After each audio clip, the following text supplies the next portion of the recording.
नमस्कार। येतर नारीस्तु पूजन्ते रमन्ते तत्र देवता, अर्थात जिस समाज में नारियों का सम्मान होता है वहाँ पर दिव्य जन निवास करते हैं, समाज में सुख शांति रहती है। और जहाँ नारियों की स्थिति खराब है वहाँ पर उनका सम्मान नहीं किया जाता है, उस समाज में कुछ भी अच्छा नहीं होता है। ये श्लोक है दोस्तों मनुस्मृति का। और इसी श्लोक को चरितार्थ करने के लिए भारतीय राजनीति में लगभग 6 दशक लंबी लड़ाई के बाद आज वर्तमान में सरकार महिला आरक्षण, राजनीति में महिलाओं के लिए आरक्षण लागू करने जा रही है। क्या ये लड़ाई हमेशा की तरह एक अधूरे वादे की तरह रहेगी या फिर फाइनली ये भारतीय राजनीति में महिला सशक्तिकरण का एक मजबूत उदाहरण पेश कर पाएगी? चलिए जानते हैं हम सब मुद्दों के बारे में कि क्या है ये बिल और वर्तमान में सरकार इसमें क्या परिवर्तन करने जा रही है। तो बात करते हैं हम। सबसे पहले बात करते हैं दोस्तों, हमारे जो ये यूट्यूब चैनल है जीके विद राजेंद्र सावा, इसको आप सब्सक्राइब कर लें ताकि आपको नई जानकारी है वो समय समय पे प्राप्त होती रहे। नारी शक्ति वंदन अधिनियम एवं परिसीमन वो 2026 के परिसीमन के बाद लागू होगा। तो ऐसी सिचुएशन में जो पहले जिन राज्यों में चुनाव हो जाएंगे वहां पर भी महिलाओं को आरक्षण देने के लिए संसद में सरकार इसमें क्या करने जा रही है, चेंज करने जा रही है, अर्थात एक संविधान संशोधन विधेयक लेके आने जा रही है। इसके अलावा एक ऐसा विधेयक भी लेके आ रही है सरकार जो अपनी लोकसभा और विधानसभा उनमें सीटों में बढ़ोतरी के लिए भी चीजें की जाएगी। तो ये सब चीजें हम बात करने वाले हैं। सबसे पहले हम बात करें, ये है क्या, केंद्र सरकार नारी शक्ति वंदन अधिनियम महिला आरक्षण को परिसीमन प्रक्रिया पूर्ण होने से पहले लागू करने के लिए 2 अलग अलग विधेयक लाने की तैयारी में है। इन विधेयकों को मौजूदा बजट सत्र में ही पेश किया जाएगा। 2 अप्रैल 2026 को ये जो अपना वर्तमान संसद का सत्र है ये समाप्त हो रहा है और इससे पहले सरकार है जो 2 विधेयक लाने की सलाह। इसके लिए केंद्र सरकार विपक्षी दलों के साथ आम सहमति बनाने में जुटी है। संसद का मौजूदा सत्र 2 अप्रैल 2026 को क्या हो रहा है, समाप्त हो रहा है। अब बात करते हैं विधेयक कब से लागू है, तो 31 मार्च 2029 से प्रस्तावित लागू होना प्रस्तावित है। कितने साल तक, तो जो पहले विधेयक आया था इसमें ये बोला गया कि अगले 15 साल तक क्या करेगी, ये महिला आरक्षण लागू रहेगा। हालांकि यदि संसद चाहे तो समय समय पे जिस प्रकार SC/ST का आरक्षण है, अनुच्छेद 330 और 32 का आरक्षण है, इस प्रकार इसमें भी क्या करेगी, समय समय पे वो अपनी संसद चेंज करके, संविधान में चेंज करके उसकी जो समय सीमा है वो बढ़ाती रहेगी। जिस प्रकार SC/ST को जो पॉलिटिकल रिजर्वेशन दिया हुआ है उसको समय समय पर अपनी संसद ने चेंजेस करके क्या किया, उसमें 10 वर्ष के लिए और आगे बढ़ा दिया, 10 वर्ष के लिए और आगे बढ़ा दिया। और वर्तमान में 4 जनवरी 2020 को इसमें चेंजेस करके 104वां संविधान संशोधन है शायद, उसमें चेंजेस करके अगले 10 वर्ष के लिए और बढ़ा दिया। तो ऐसे संसद कर सकती है। लोकसभा में सीटें प्रस्तावित कितनी है, 543 से बढ़कर 816 सीटें होने वाली है दोस्तों। इसके लिए महिलाओं के लिए सीटें कितनी हो जाएगी, तो 816 में से 33% लगभग 273 सीटें किसकी हो जाएगी, महिलाओं के लिए हो जाएगी। वर्तमान में जो सरकार बनाने के लिए सीट है उतनी सीट तो किसके लिए हो जाएगी, महिलाओं के लिए हो जाएगी। तो अब महिलाओं के हो सकता है राजनीति में महिलाओं का उत्थान होने वाला हो। तो इन सब मुद्दों पे चर्चा करेंगे। आरक्षण का आधार क्या है, तो इसमें आरक्षण का आधार वर्टिकल SC/ST के रिजर्वेशन के कोटा के भीतर कोटा होगा। और महिला प्रतिनिधित्व की इसमें संभावना है कि भारत की संसद में महिलाओं का प्रतिनिधित्व वर्तमान में दोस्तों लगभग 14% है। कितना है, लगभग 14% है। वर्तमान में भारत की संसद में लगभग 14% है। अपनी जो 18वीं लोकसभा है, 18वीं लोकसभा 2024 से 29 तक है, इसमें दोस्तों लगभग 14% अर्थात 74 महिला सदस्य हैं, जो कि पिछली 17वीं लोकसभा 2019 से 24 थी, इसमें 78 महिला थी, जिससे थोड़ी कम है। और वहीं हम राज्यसभा की बात करें तो ये आंकड़ा मेरे हिसाब से 38 और 39 के बीच में होगा। तो कहने का मतलब ये है, देश की आज़ादी को आज 80 साल होने के बावजूद भी महिलाओं की स्थिति है वो बहुत ही नगण्य है। एक तरफ दक्षिणी अफ्रीका महाद्वीप का एक देश रवांडा, जो कि बहुत अविकसित राष्ट्र है, वहां पर महिलाओं का प्रतिनिधित्व लोकसभा पार्लियामेंट में लगभग 61% हो जाता है। इवन पाकिस्तान का भी प्रतिनिधित्व वो भारत से बेहतर है। और भारत की स्थिति यहाँ पर क्या 10-15% के आसपास ही घूम रही है, जो कि एक चिंता का विषय है। और इस पे विभिन्न प्रकार की कमेटियां भी बनी है। तो अब आप ध्यान रखना, अभी जो वर्तमान लोकसभा है उसमें महिलाओं का कितनी संख्या है, 74 संख्या है, जो कि पिछली लोकसभा से कितनी कम है, 4 कम है। इसके अलावा राज्यसभा में ये भी कितनी है, 38-39 है, जो कि बहुत ही कम है दोस्तों। टोटल कितनी है, 14% है। इसके अलावा बात करें महिला आरक्षण, इसमें बढ़ने की संभावना ये है कि ये 33% आरक्षण दे दिया गया और कुछ सामान्य सीटों पर भी महिला जीत कर आ गई। तो ऐसी सिचुएशन में महिलाओं की संख्या कितनी बढ़ जाएगी संसद में, 38 से 40% चीजें भी हो सकती है, जो कि एक बहुत अच्छी संभावना है। इसके अलावा सरकार क्या कर रही है, सरकार 2 विधेयक लेके आ रही है। एक विधेयक संविधान शोधन, एक साधारण विधेयक है। और वर्तमान को जो संसद का स्तर है वो 2 अप्रैल से समाप्त होने वाला है दोस्तों। अब हम बात करते हैं कि भारत में ये महिलाओं के लिए आज जो आरक्षण का विधेयक पास किया गया है, क्या ये लड़ाई इतनी आसान थी या फिर इसके लिए बहुत से आंदोलन हुए और बहुत से जो सोशल मूवमेंट चैलेंज इनके माध्यम से वहाँ से जनता के दबाव से विधेयक लेकर आया गया है, या फिर वोट बैंक की राजनीति है। इन सब मुद्दों की हम चर्चा कर रहे हैं। और पहली बार भारत में 1974 से लेकर आज तक महिलाएं लड़ाई लड़ती आ रही है, लेकिन अभी तक उनको क्या राजनीतिक आरक्षण नहीं मिल पाया। क्या ये इतनी बड़ी समस्या है या फिर इस समस्या के निराकरण के लिए बहुत सशक्त एक पॉजिटिव एनर्जी की आवश्यकता है, इन सब मुद्दों पे हम चर्चा करने वाले हैं। तो दोस्तों सबसे पहले बात करते हैं 1974 की बात है। 1974 में एक समिति का गठन किया गया, टूवर्ड इक्वलिटी। इस रिपोर्ट ने पहली बार महिला प्रतिनिधित्व पर ध्यान दिया। 1974 में पहली बार इस कमेटी ने जो टूवर्ड्स इक्वलिटी नाम की रिपोर्ट पेश की थी, इस रिपोर्ट में बोला कि महिलाओं का प्रतिनिधित्व बढ़ाने के लिए इनको आरक्षण दिया जाना चाहिए। ये बात पहली बार हुई। उसके बाद में 1993 में आपको पता है क्या आता है, पंचायती 1993 में 73वां और 74वां संविधान संशोधन आता है, जो कि पंचायती राज और नगर पालिका को क्या वहां पर संवैधानिक दर्जा देने के लिए और वहां पंचायती राज और नगर पालिका के लिए स्थायी प्रावधान करने के लिए और वास्तव में लोकतंत्र का जो क्या एक पाठशाला है वो एकदम बहुत मजबूती से तैयार करने के लिए 73वां 74वां संविधान संशोधन लेके आई सरकार, नरसिम्हा राव सरकार। और उस टाइम भारत में पहली बार महिलाओं को 33% आरक्षण देने की बात की। जो आर्टिकल 243D है दोस्तों, 243D और 243T। 243D तो जो पंचायती राज है,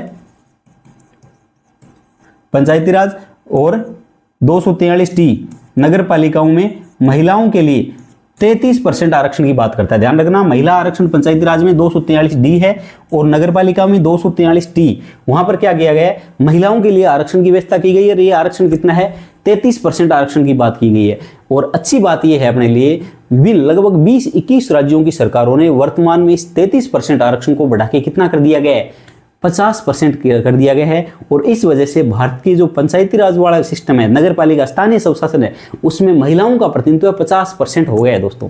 तो ये बहुत खुशी की बात है, 44-45% हो रहा है। ठीक है। इसके अलावा हम बात करें 1993 में 73वां एवं 74वां संविधान संशोधन, पंचायतों और नगर पालिकाओं के महिलाओं को 33% आरक्षण मिला। स्थानीय स्तर पर बहुत ही क्रांतिकारी परिवर्तन है, क्योंकि तब तक इस कानून के आने से पहले महिलाएं सोच भी नहीं सकती थी गांव में सरपंच बनना, प्रधान बनना, जिला प्रमुख बनना, जिला परिषद का सदस्य बनना। ये सब चीजें इनके बाद में पॉसिबल हुई है। उसके बाद में 1996 देवगौड़ा की सरकार थी। देवगौड़ा सरकार ने पहली बार लोकसभा में महिला आरक्षण विधेयक पेश किया, लेकिन बाद में पास नहीं हुआ। दोस्तों स्कूल लेक्चरर भर्ती में ये क्वेश्चन पूछा गया है पॉलिटिकल साइंस के सब्जेक्ट में कि भारत की संसद में पहली बार महिला आरक्षण के लिए विधेयक किस सरकार में आया था।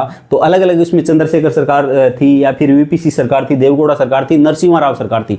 तो ध्यान रखना दोस्तों, पहली बार जो महिला आरक्षण का विधेयक है वो 1996 में देवगौड़ा सरकार के समय आया था, जो कि पास नहीं हुआ। उसके बाद में 1998 से 2003 अटल बिहारी वाजपेयी की सरकार में क्या हुआ, वाजपेयी सरकार ने पहली बार विधेयक को पेश किया। हर बार विरोध के कारण लटका रहा। ओबीसी नेताओं ने कोटे के भीतर कोटा की मांग उठाई। ये कोटे के भीतर कोटा क्या होता है, इसकी भी हम चर्चा करने वाले। उसके बाद में वर्ष आता है 2008, यूपीए सरकार, यूपीए 1 मनमोहन सिंह की सरकार थी।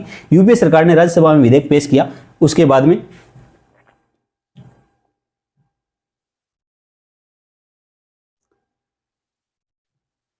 पेश किया और 9 मार्च 2010 को राज्यसभा से क्या हो गया, विधेयक पास हो गया।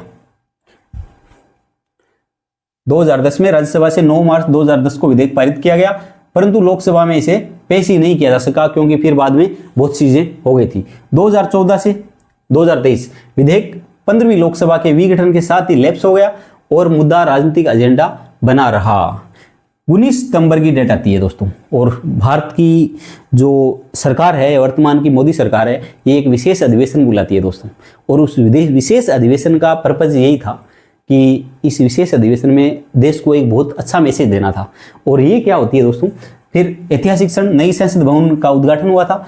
नारी शक्ति वंदन अधिनियम 2023, 128वां संविधान संशोधन, जो कि 106वां संविधान संशोधन, 128वां संविधान संशोधन विधेयक था, जो कि 106वां संविधान संशोधन के माध्यम से पारित हुआ और नई संसद में पारित होने वाला पहला कानून बना। कहने का मतलब ये है कि भारत की सरकार ने नई संसद में महिला सशक्तिकरण या नारी सशक्तिकरण, नारी उत्थान की दृष्टि से नई संसद भवन का उद्घाटन किया और पहला विधेयक नारी शक्ति वंदन अधिनियम पारित किया गया। इसकी शर्त क्या थी? इसकी शर्त यह थी कि पहले परिसीमन होना चाहिए और परिसीमन होने के बाद 2029 के लोकसभा के चुनाव तक चीजें हो सकती है। और इसके अलावा एक शर्त और जोड़ दी गई कि ये विधेयक है वो अगले 15 वर्षों के लिए मान्य होगा। हालांकि संसद आगे भी बढ़ा सकती है, लेकिन अब सरकार जो चेंज करने वाली है वो यही करने वाली है कि एक परिसीमन की इस पे सीमा हटेगी, दूसरी 15 वर्ष वाली लिमिट है वो भी क्राइटेरिया हटाने की तैयारी कर रही है। नारी शक्ति वंदन अधिनियम 2023 में स्पष्ट किया गया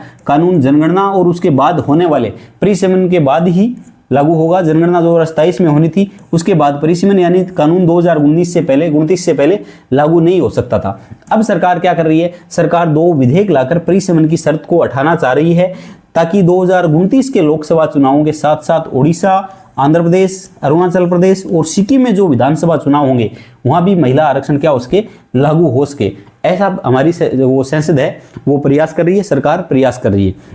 क्योंकि और दोस्तों इसमें जो 15 वर्ष वाली लिमिटेशन है वो भी सरकार हटाने वाली है। क्योंकि आपने एक चीज देखी होगी, जो वर्तमान में भारतीय राजनीति में, वो चाहे कैश का मुद्दा हो या फिर महिलाओं के लिए जन कल्याणकारी योजनाओं का मुद्दा हो, आपने बिहार में किस कदर देखा, अभी असम में चुनाव होने वाले वहां पर भी यही रणनीति अपनाई गई है। लाडकी बहना योजना, लाडली बहन योजना, राजस्थान में इंदिरा गांधी स्मार्टफोन योजना, ये सारी योजनाएं महिलाओं को सेंटर में रखे, महिला वोट बैंक को ध्यान में रखे की जा रही है।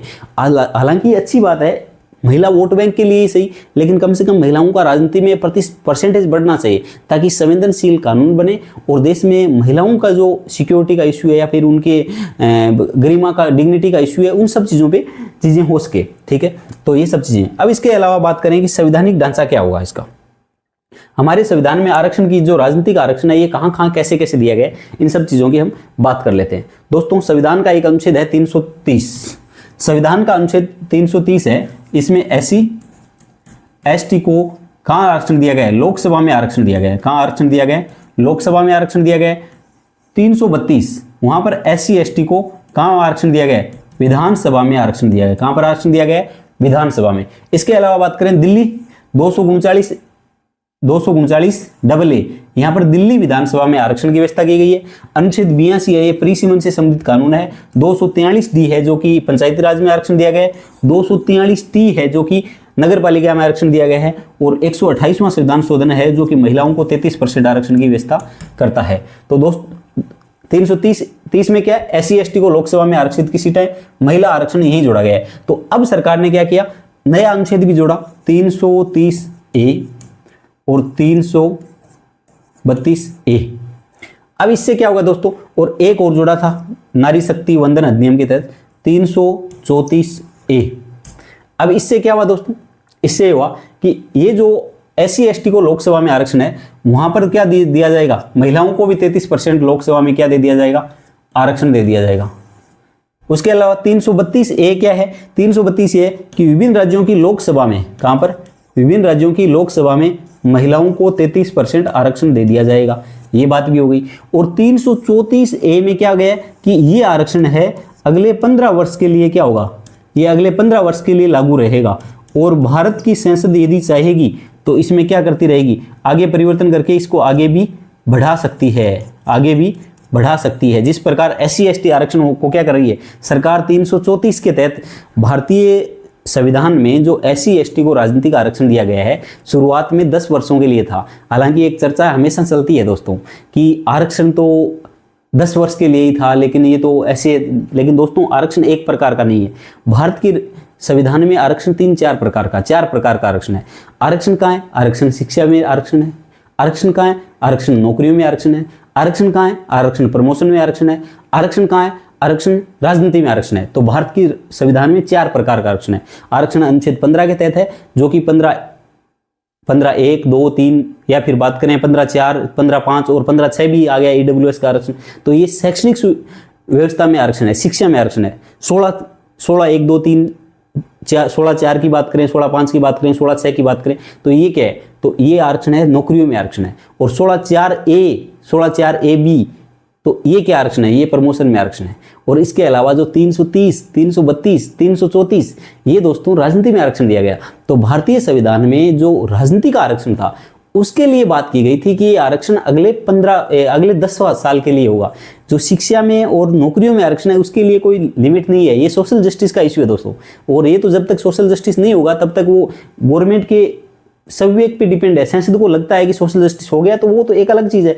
हालांकि वो आरक्षण कम होने की बजाय सरकार बढ़ाती जा रही है, क्योंकि विभिन्न तबकों को क्या है, आवश्यकता है, लोगों को सबको आगे लाने की जरूरत है। और इस आरक्षण की व्यवस्था ने हालांकि इसका एक दूसरा पक्ष ये भी है कि आरक्षण व्यवस्था ने देश को ऐसे कर दिया वैसे कर दिया, लेकिन सच मायने में देश में जो सोशल जस्टिस, एक न्यायपूर्ण समाज बनाने में आरक्षण ने एक बहुत बड़ी भूमिका निभाई है। सदियों से एक कुछ दमी कुचली जातियां हैं वो भी एक बराबर एक गरिमापूर्ण जीवन जीने के योग्य बनी है इसी आरक्षण व्यवस्था की वजह से।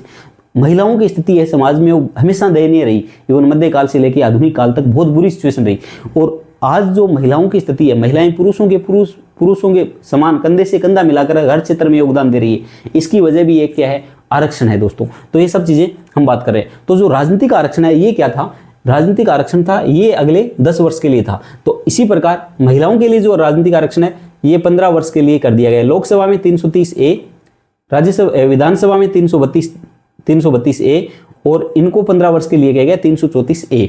तो ये चीजें आप ध्यान रखना। इसके अलावा अनुच्छेद 82 परिसीमन का संवैधानिक आधार है। प्रत्येक जनगणना के बाद भारत में एक संविधान में परिसीमन करने का प्रावधान किया गया था, लेकिन 2001 में लास्ट परिसीमन हुआ और वो 1971 की जनगणना के आधार पर हुआ, और फिर उसको फ्रीज कर दिया गया कि अब 2026 में ही परिसीमन होगा, क्योंकि उत्तर की जनसंख्या बहुत ज़्यादा बढ़ रही थी। साउथ के राज्यों ने जनसंख्या परिवार नियोजन का कार्यक्रम अपनाया, जनसंख्या को नियंत्रण किया, और ऐसी सिचुएशन में भारत में जो लोकसभा और राज्यसभा की सीटें हैं उनका निर्धारण क्या है, जनसंख्या है। और जनसंख्या के आधार पे अगर ऐसा होता है तो इस सिचुएशन में इधर की सीटें तो क्या बहुत ज़्यादा बढ़ जाएगी, उनका राजनीतिक प्रतिनिधित्व कमजोर पड़ जाएगा, जबकि देश के विकास में उन्होंने भी बहुत बड़ा योगदान दिया है। तो उन राज्यों में विरोध होता था इस बात का, इसलिए 2026 तक क्या कर दिया, 1971 की जनगणना के अनुसार 2001 में परिसीमन हुआ और उसको 2026 के लिए फ्रीज कर दिया। तो ये सब चीज़ें हुई थी। 243D में पंचायतों में महिलाओं को आरक्षण दिया गया 73वें संविधान शोधन 1992 के थ्रू।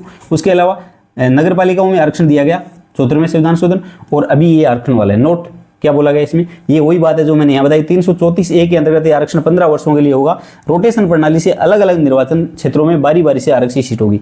अभी दोस्तों कैसे होता है, जैसे इस बार लोकसभा की जो बीकानेर सीट है कुछ समय से क्या है, एसी के लिए रिजर्व है।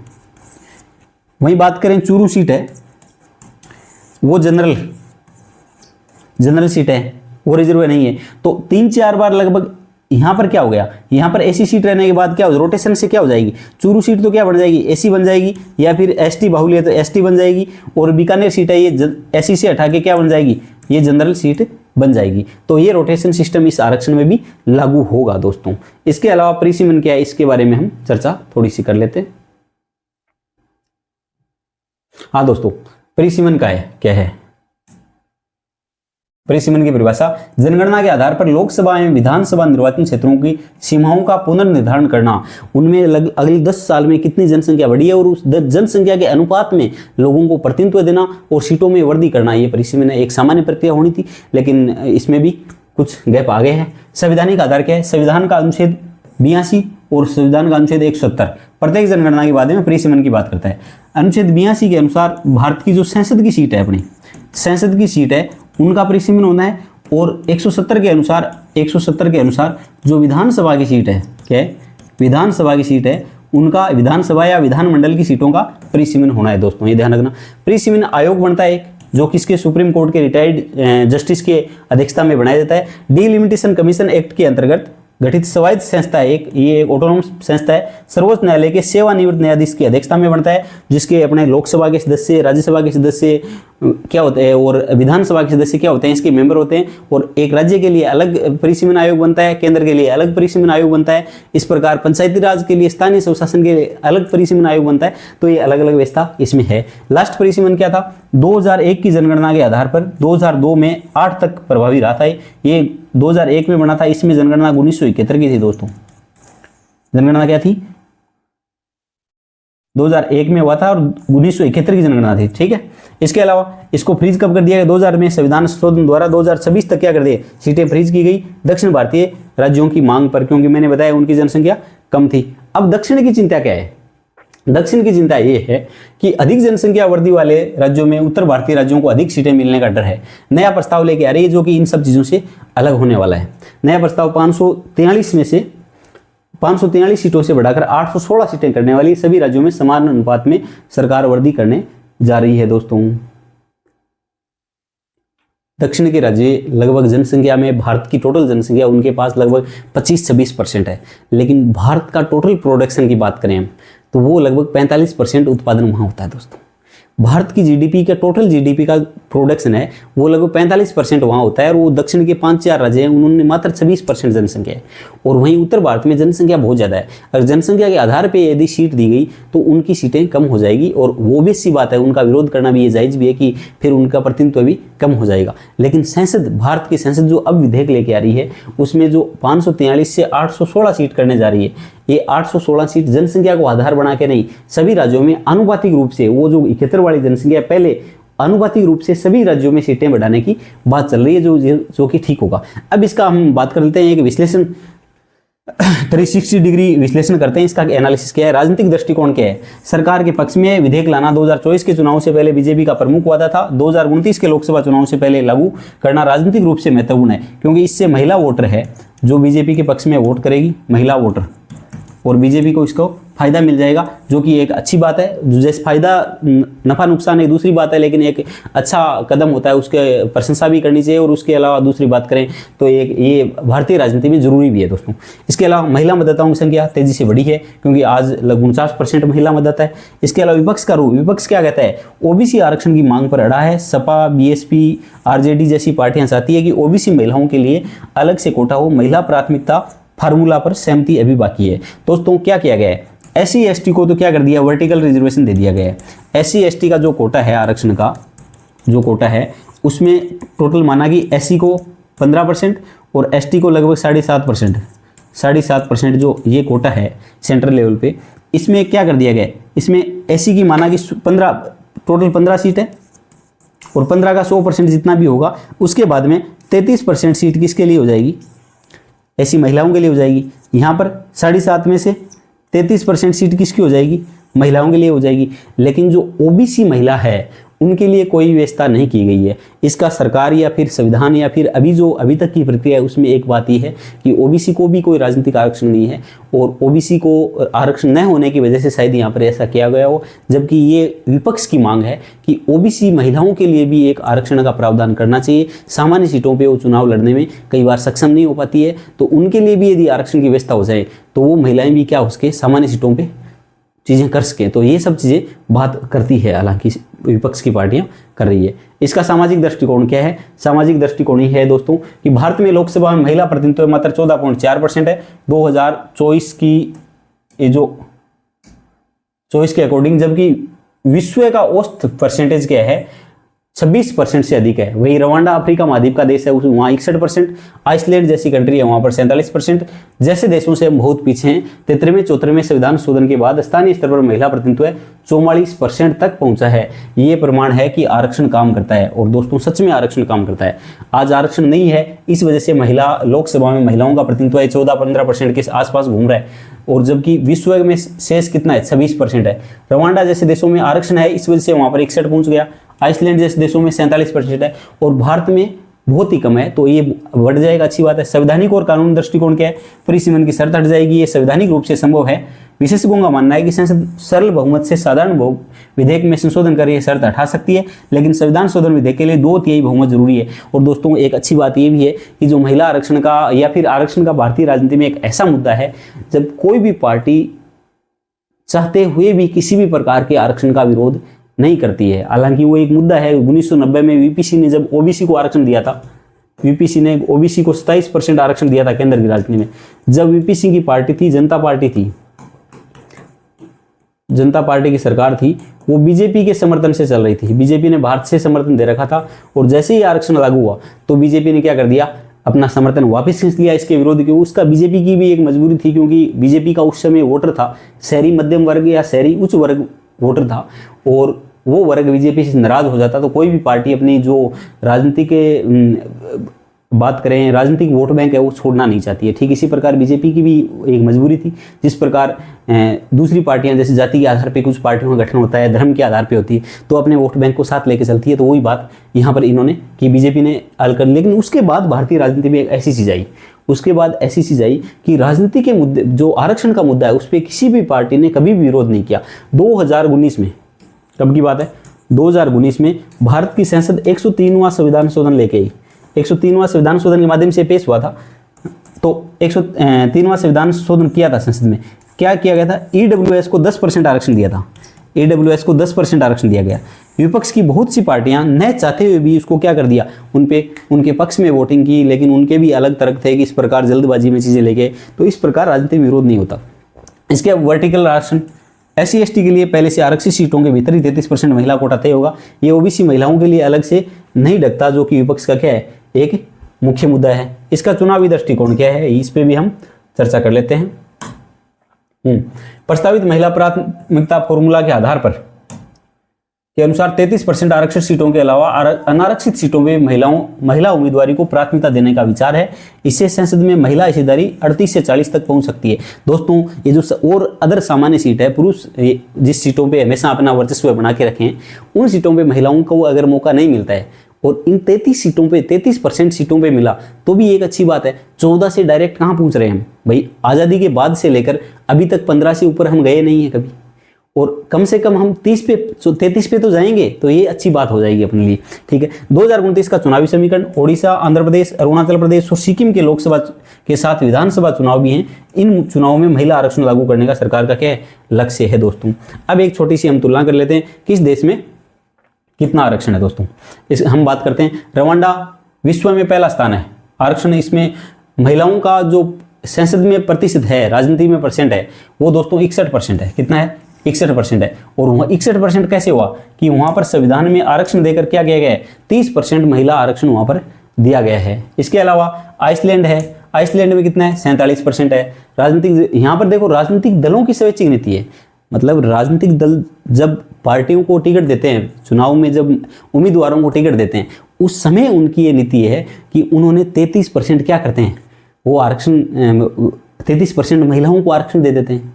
जिस प्रकार 2000 अभी पीछे चुनाव हुए थे, 2000 कब हुए थे, 2022 में या 21 में, 2021 में पश्चिम बंगाल में चुनाव हुए थे विधानसभा के, और उसके बाद में 2024 का जो लोकसभा चुनाव हुआ था उसमें पश्चिम बंगाल की TMC पार्टी है, ममता बनर्जी की पार्टी है, जो ममता बनर्जी वहाँ की मुख्यमंत्री भी है लंबे समय से, 2011 से शायद।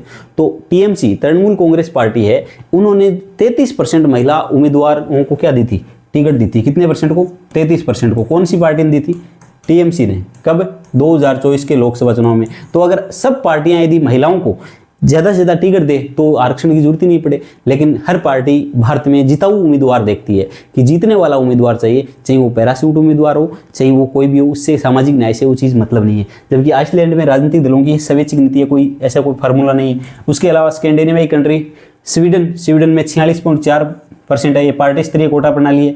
दक्षिण अफ्रीका में 45% है, जो कि दलों की सूची का आरक्षण है। नेपाल में अपना जो पड़ोसी देश है वहाँ पर 33.5, यहाँ पर संवैधानिक आरक्षण दे दिया महिलाओं को, इतना आरक्षण है, इसलिए 33% क्या है, ये बढ़ गया। 2015 का नेपाल का जो कानून था, संविधान था, नया संविधान बना था, उसके तहत 33% आरक्षण कर दिया गया।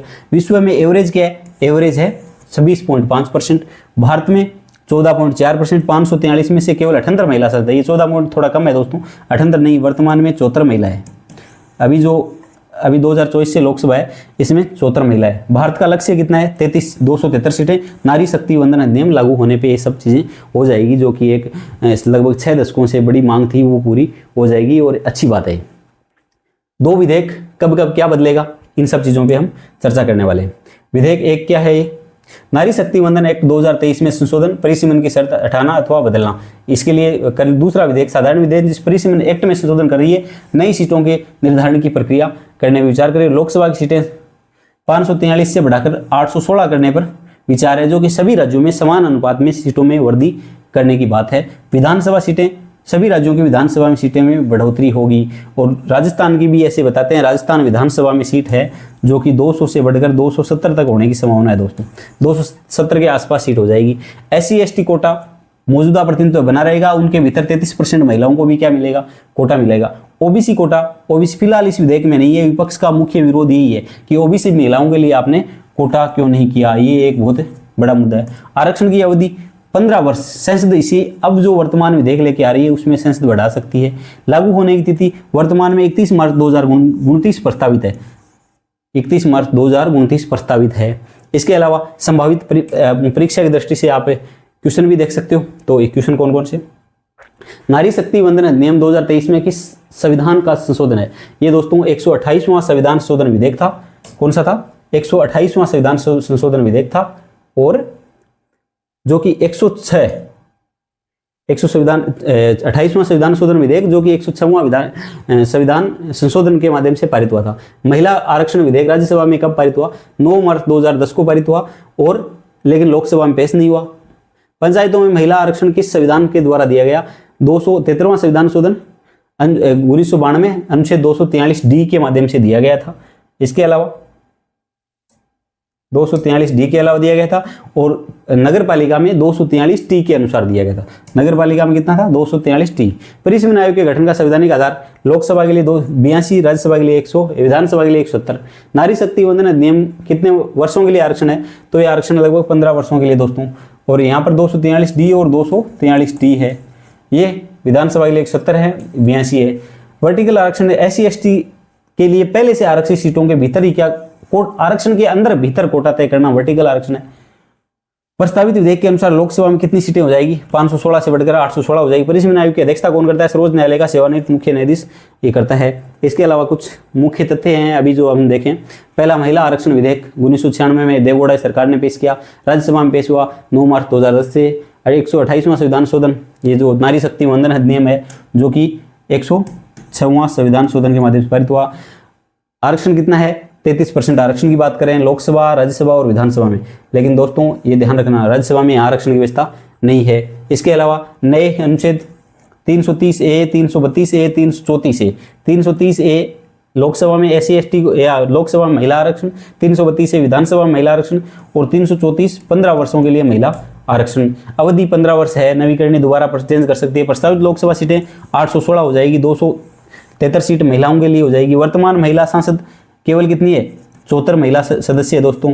लागू होने की तिथि 31 मार्च 2029। पंचायत आरक्षण ये 73वां 74वां संविधान संशोधन ये है, तो आप ध्यान रखना। इसके अलावा दोस्तों हमारा ये चैनल है जीके विद राजेंद्र सर, इसको आप देख सकते हो, और इसमें अब समय समय पर मैं आपको विभिन्न प्रकार के प्रतियोगी परीक्षाओं के लिए तैयारी भी करवाऊंगा। विशेषकर आने वाली जो PSI परीक्षा है, राजस्थान पुलिस SI की सब इंस्पेक्टर की परीक्षा है, उसके लिए मैं आपको पॉलिटिकल साइंस के लिए, भारतीय संविधान के लिए जो सुपरफास्ट रिवीजन क्लास लेके आने वाला हूं, जो कि अगले 1-2 दिन में आपके सामने होगी।